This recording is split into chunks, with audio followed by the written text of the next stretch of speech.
Assalamualaikum warahmatullahi wabarakatuh. Bismillah, alhamdulillah, salatu wassalamu ala rasulillah Sayyidina Muhammad ibn Abdullah wa ala alihi wa sahbihi wa man tabi'ah hudah amma ba'd. Teman-teman sekalian, ada sebuah pertanyaan, bagaimana perempuan di dalam pandangan Islam, atau bagaimana Islam memandang perempuan. Saya ingin mengatakan pertama-tama bahwa perempuan adalah manusia, sama dengan laki-laki adalah manusia. Manusia adalah ciptaan Allah, baik laki-laki dan perempuan merupakan ciptaan Allah. Allah menciptakan segala sesuatu termasuk manusia. Ada dua, selalu mengandung dualitas. Satu ada tubuh dan satu ada yang menggerakkan tubuh, yang saya selalu menyebutnya sebagai potensi kemanusiaan. Jadi laki-laki dan perempuan memiliki tubuh dan potensi kemanusiaan. Lalu pertanyaan berikutnya adalah, apakah potensi kemanusiaan itu? Saya menjawab, paling tidak ada 4 potensi kemanusiaan atau potensi manusia. Satu adalah akal intelektual. Laki-laki dan perempuan sebagai manusia memiliki potensi itu, akal. Bahkan semua orang, para filosof maupun para ulama, akallah yang membedakan manusia dengan ciptaan Allah yang lain. Akallah yang membuat manusia sebagai khalifatullah bil ardh. Khalifah itu adalah orang atau makhluk yang diberi tugas untuk mengelola alam semesta itu. Bumi manusia lah terangnya. Akallah yang mampu mengelola bumi manusia itu, alam. Bukan hanya manusia ya, tetapi alam lah yang ada di dunia ini. Ya, itulah keistimewaan manusia. Dan itu dimiliki oleh siapapun manusianya, jenis kelamin apapun, laki-laki maupun perempuan. Itu dulu. Yang kedua adalah potensi rasa, spiritualitas, ya, seperti kagum, seperti rindu, marah, itulah semacam perasaan-perasaan itu. Dan ini memang dimiliki oleh semua makhluk Allah. Takut, rindu, segala macam. Yang ketiga adalah potensi hasrat seksual. Nah, kita ingat definisi manusia menurut Aristoteles misalnya, yang karena dia yang mengungkapkan pertama kali definisi manusia adalah binatang yang berpikir. Jadi manusia sebetulnya binatang juga, dari sisi dia punya hasrat seksual salah satunya, sehingga dengan hasrat seksual itu proses kelahiran akan manusia yang lain terus akan terjadi, memungkinkan adanya generasi manusia. Oke, 3. Yang keempat, potensi tenaga. Itu semua yang hidup itu ada tenaga. Manusia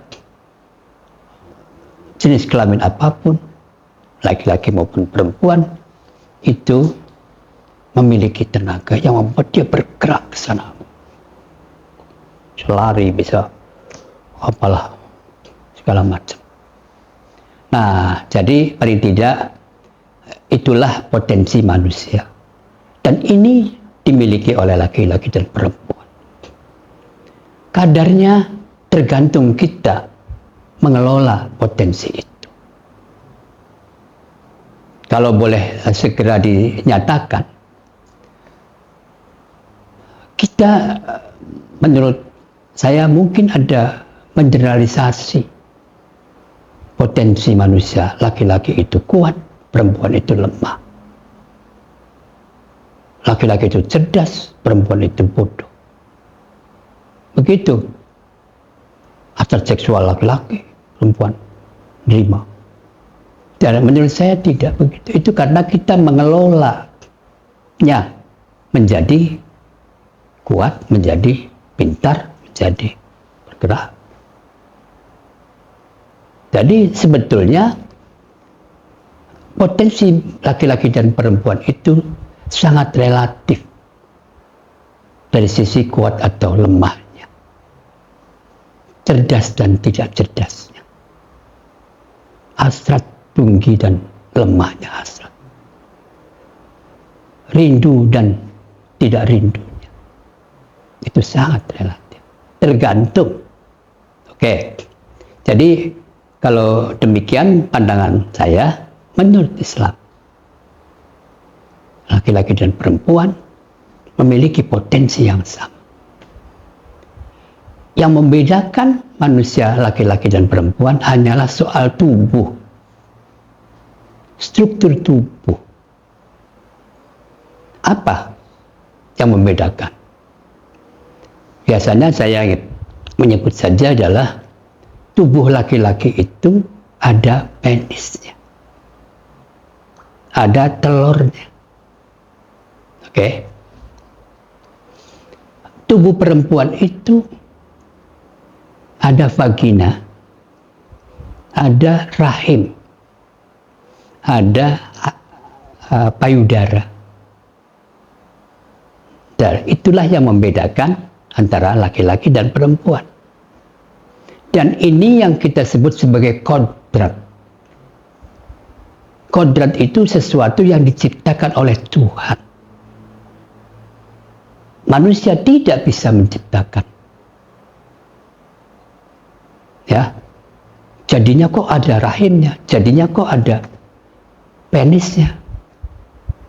Jadinya kok ada lubang. Jadinya kok ada payudara yang di situ ada air susunya. Ada yang bisa. Nah, begitulah sistem saya kira laki-laki dan perempuan berbeda secara kodrati dari sisi struktur tubuh. Tetapi laki-laki dan perempuan secara potensi relatif sama. Maksudnya ada perempuan yang kuat, ada laki-laki yang lemah. Tapi ada laki-laki yang kuat, ada perempuan yang lemah. Dari sisi tenaga ya. Lihat aja buktinya. Saya kalah dengan orang perempuan yang bisa tinju atau lari cepat atau apa aja lah. Kelahi yang jago silat misalnya. Saya tidak bisa silat. Dia bisa silat. Ya saya kalah. Lari cepat. Siapa itu? Saya tidak. Laki-laki loh. Begitulah seterusnya. Dari sisi tenaga. Dari sisi akal. Itu juga ada laki-laki yang pintar. Ada perempuan yang pintar daripada laki-laki. Ada laki-laki bodoh. Ada perempuan bodoh. Jadi sangat relatif. Tergantung. Pintar dan tidak pintar tergantung kita mengelola potensi akal itu. Bagaimana potensi akal yang bisa dikelola oleh kita? Kalau kita tidak memberikan ruang bagi manusia laki-laki atau perempuan untuk belajar baca pendidikan, maka dia akan bodoh. Tapi kalau kita memberi ruang pada perempuan dan laki-laki untuk belajar, maka dia pintar.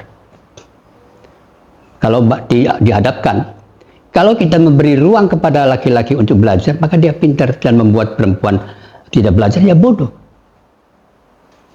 Sekarang kita kebalikannya, kalau kita memberi ruang kepada perempuan untuk belajar setinggi-tingginya dan laki-laki tidak belajar, maka perempuan akan pintar, laki-laki bodoh. Tuh, jadi persoalannya adalah bagaimana mengkonstruksikan bahasa kita. Jadi inti lagi, laki-laki dan perempuan kuat dan tidak kuatnya satu atas yang lain tergantung kita mengkonstruksikan potensi-potensinya itu. Intinya makhluk Allah sama di hadapan Allah karena dia memiliki semua potensi, dan pembedaan, kita melakukan pembedaan terhadap mereka padahal mereka mempunyai potensi yang sama. Perbedaan, berbeda dengan pembedaan. Kita yang melakukan pembedaan. Ya. Nah, biasanya kalau kembali kepada bagaimana Islam memandang agama, saya ingin mengatakan satu ayat Al-Quranul Karim yang menjadi dasar utama relasi antar manusia itu. Ya ayuhan nasu inna khalaqnakum min dzakari wa untha wa ja'alnakum syu'uban wa qabaila lita'arafu inna akramakum indallahi atqakum. Wahai manusia, kami menciptakan kalian laki-laki dan perempuan, dan kami kami kembang biakkan dari laki dan perempuan itu menjadi bersuku-suku dan berbangsa-bangsa. Sesungguhnya yang paling mulia di antara kalian laki-laki atau perempuan adalah yang paling bertakwa di hadapan Allah. Apakah takwa itu? Ya, mengikuti aturan Allah. Oke? Bukan mulia dan tidak mulia seseorang diukur dari jenis kelamin, tetapi dari sisi kesetiaan kepada Allah. Itu. Karena itu kita lihat banyak sekali ulama perempuan yang lebih hebat daripada laki-laki. Laki-laki perempuan lebih hebat daripada laki-laki. Siti Khadijah, Siti Aisyah. Wah, banyak sekali yang belajar dari ibu perempuan-perempuan. Ya, saya tidak bisa mengungkapkan di sini. Saya sudah menulis buku perempuan ulama di atas panggung sejarah, dan mereka adalah para guru dari para kaum laki-laki. Itu banyak sekali. Saya tidak menguraikan di sini. Intinya itu. Jadi keunggulan seorang, kehebatan seseorang manusia satu atas yang lain dalam pandangan Islam itu hanya dapat diukur berdasarkan ketakwaannya kepada Allah atau kesetiaannya kepada Allah, komitmennya kepada aturan-aturan Allah dalam arti aturan-aturan kemanusiaan. Gitu ya. Oke, satu itu. Ayat Al-Quran lagi, ada hadis lagi yang mengatakan, Innallaha la yanzuru ila ajsamikum wala ila suwarikum walaki yanzuru ila qulubikum wa a'malikum. Allah tidak menilai manusia pada tubuh, sosok tubuh, dan bukan juga menilai dari sisi wajah, gambar, bentuk. Tetapi Allah menilai manusia isi hatinya dan tindakannya. Jadi kesetaraan itu jelas sekali laki-laki. Ada lagi ayat Al-Quran, banyaklah bukan. Man amila sholihan min dzakarin aw untha wa huwa mu'minun falanuhyiyannahu hayatan thayyibah. Barang siapa yang bekerja, beramal soleh, baik, min dzakarin, baik laki-laki, aw untha atau perempuan, dan dalam keadaan beriman kepada Allah, maka kami berikan kehidupan yang baik, sejahtera, hayatan thayyibah. Begitu intinya. Tetapi kita kelihatannya banyak yang ingin membedakan, bahwa biasanya kita akan bicara tentang kepemimpinan, gitu loh. Kepemimpinan laki-laki atas pemimpinan perempuan. Itu problemnya. Tapi saya akan menjelaskan. Itu namanya teks-teks yang sedang bicara tentang kasus. Kasus apa? Kepemimpinan. Di dalam rumah tangga misalnya. Siapa sih? Ayat Al-Qur'annya mengatakan ar-rijalu qawwamuna 'alan nisa. Biasanya dipahami oleh masyarakat umum, laki-laki adalah pemimpin dari kaum perempuan. Kalau begitu, kesimpulannya perempuan dipimpin. Kalau dipimpin berarti di bawah. Kalau begitu biasanya tidak menjadi pemimpin. Kalau begitu yang hebat adalah laki-laki. Biasanya begitu. Pada umumnya orang memahami begitu. Kalau begitu disebut, kalau begitu dengan diskriminatif ya. Saya bilang tidak begitu. Tapi ini analisisnya panjang nih sebetulnya. Tidak bisa cukup 10 menit, 20 menit, 30 menit. Bisa 2 jam. Oke deh, saya ingin menjelaskan sedikit saja, singkat saja. Itu kasus pada masa lalu di Arabia, di mana sistem sosialnya didasarkan sistem patriarkisme. Apakah patriarkisme itu? Budaya yang memberikan kekuasaan kepada laki-laki menjadi penentu kehidupan. Tetapi apakah yang membuat laki-laki dalam kebudayaan Arab waktu itu sebagai pemimpin yang mengatur kehidupan itu? Ayat Al-Quran menjelaskan sebetulnya. Dan ini sebetulnya menurut Al-Quran tidak bersifat mutlak. Semua laki-laki tidak.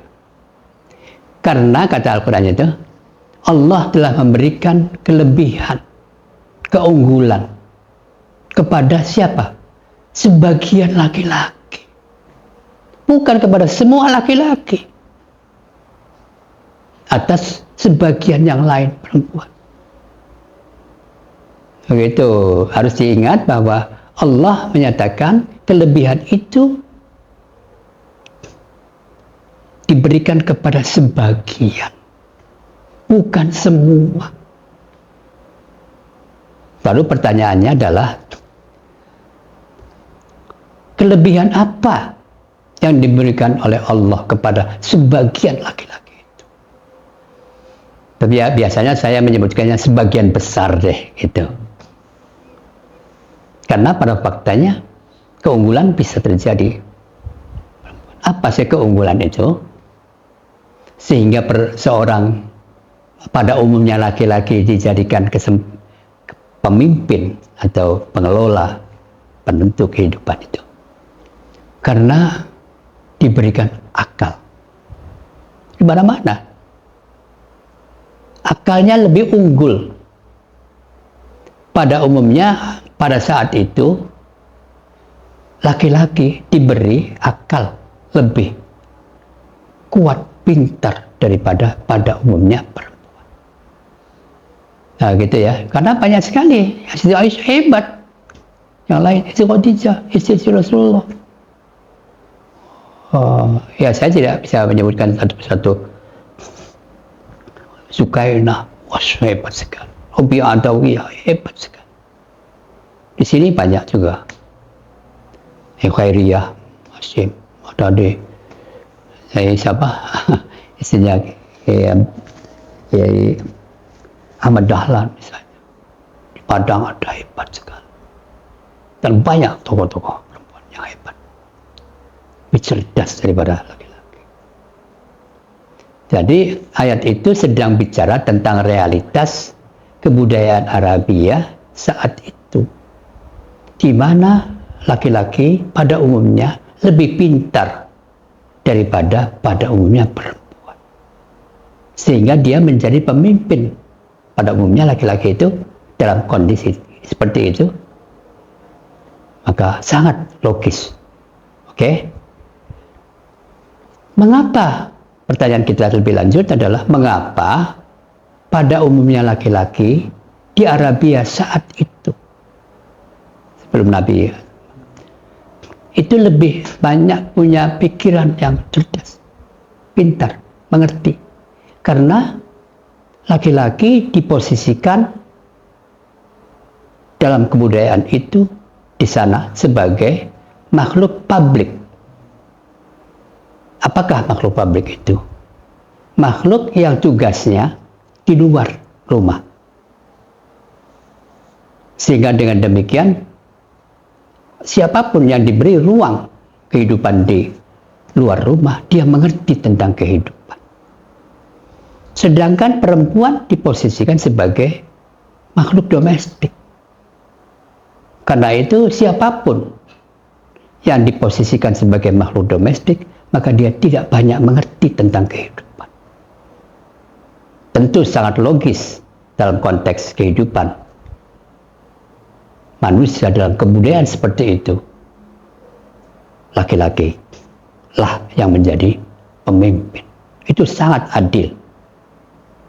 Tetapi sekarang kita melihat ada kebudayaan baru di mana kita telah memberikan ruang kepada laki-laki dan perempuan untuk belajar dan diberi ruang di ruang publik. Maka kita melihat terjadi perkembangan yang luar biasa di mana banyak perempuan yang pintar. Gitu. Ya, perempuan bisa menjadi presiden, bisa menjadi menteri, bisa menjadi gubernur, dan intelektual, rektor, segala macam, profesor, dokter, banyak sekali. Dan banyak laki-laki yang tidak menjadi profesor, doktor, petani saja. Oke, jadi kalau dilihat dari sisi pandangan keislaman, menurut saya laki-laki dan perempuan itu setara dan mempunyai hak yang sama untuk menjadi apa saja, di mana saja. Yang paling utama adalah bagaimana masing-masing menjaga diri. Jangan melakukan tindakan kekerasan terhadap yang lain. Jadi, laki-laki tidak boleh merendahkan perempuan, apalagi melakukan kekerasan. Demikian pula sebaliknya, perempuan juga tidak boleh melakukan kekerasan terhadap laki-laki, seterusnya. Itu yang saya sebut sebagai menjaga diri, mengendalikan diri. Ini sebagai inti daripada agama. Inti agama adalah saling menghormati, saling menjaga diri. Jangan merendahkan diri maupun merendahkan orang lain, laki-laki maupun perempuan. Bahkan bukan hanya jenis laki-laki perempuan, dengan semua orang, dengan latar belakang identitas yang berbeda, menurut saya agama manapun tidak membenarkan perendahan, tidak apalagi melakukan kekerasan, karena semua adalah makhluk Allah yang harus dihormati. Gitu. Merendahkan orang sama dengan tidak menghormati ciptaan Allah. Yang kita hukum salah adalah siapapun yang melakukan pelanggaran hukum, baik hukum negara maupun hukum agama, ketentuan Allah Subhanahu wa Ta'ala. Saya kira begitu cara pandang Islam terhadap perempuan. Intinya adalah, menurut saya, dalam pandangan Islam, perempuan adalah setara dengan laki-laki. Dan karena itu, perempuan mempunyai hak yang sama dengan laki-laki. Catatan utamanya, masing-masing harus mengendalikan diri sesuai dengan ajaran agama. Tidak boleh merendahkan, tidak boleh menghalangi orang untuk beraktualisasi sesuai dengan kehendak yang baik dari masing-masing orang. Mohon maaf demikian. Terima kasih. Assalamualaikum warahmatullahi wabarakatuh.